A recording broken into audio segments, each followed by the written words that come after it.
MSN published a great, interesting article called The Top 10 Things Your Hospital Will Not Tell You. We'll certainly provide a link to that, but things to keep in mind, some of the things I'll go over with you is, first of all, their first headline was, "Oops, wrong kidney."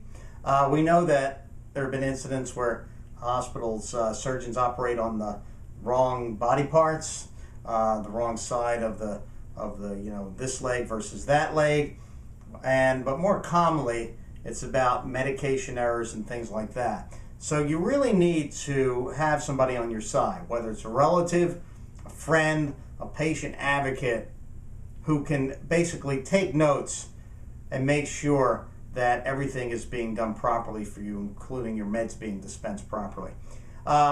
Second headline they had, "Getting out of the hospital doesn't mean you're out of the woods." There's something called hospital-acquired infections. And in a sense, you sometimes leave the hospital sicker than when you went in. In fact, hospital-acquired infections kill 48,000 people each year. And a lot of it is simple hand hygiene. A lot of hospitals are on program with this. You know, you go into the room and there'll be a dispenser in and out for people to wash.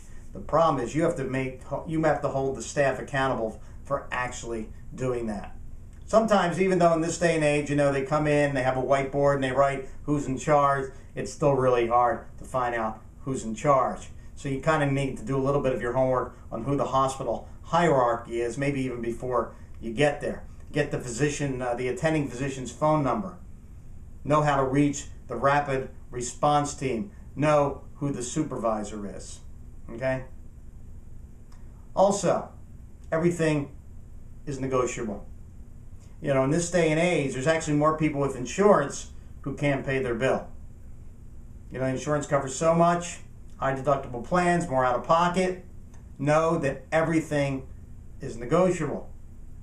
Then you say, yeah, but then I get a bill and there's this, there's that, there's this. Yes, there's other doctors who are going to come in the room who may or may not be in your network. So before you ever get there, you might want to check with your insurer to find out who they are, so there's no surprises. And ask them when they come in. You're going to get a hospital bill, probably. Sometimes you'll be double billed.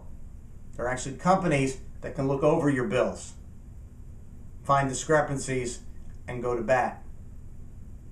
This idea of all hospitals are not created equal, which sort of gets to all of the quality indicators that are out there.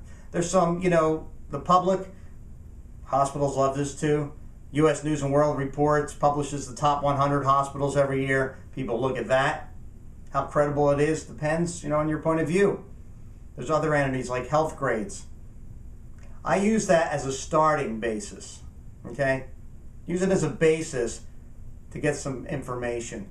But if you trust your doctor, and that's really where all this begins, if you trust your doctor, then ask your doctor about some of the things you've been reading. Of course, they warned against, you know, emergency departments are in need of urgent care themselves.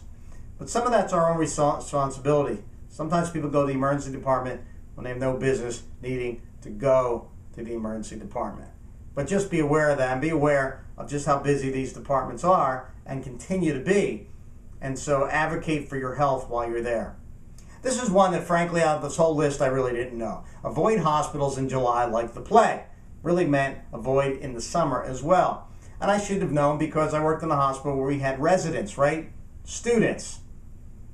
July is when students get placed, residents become attendings, etc.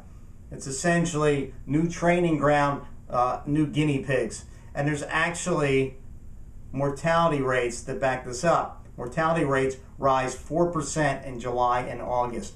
4%. That's worth noting. Okay? And also know, of course, that you are entitled to see, copy, and ask for corrections to your medical records. Okay? So be an advocate. You might also want to check out a colleague of mine, Tricia Torrey, at Every Patient's Advocate, because she's a woman who's really on top of this. Thanks.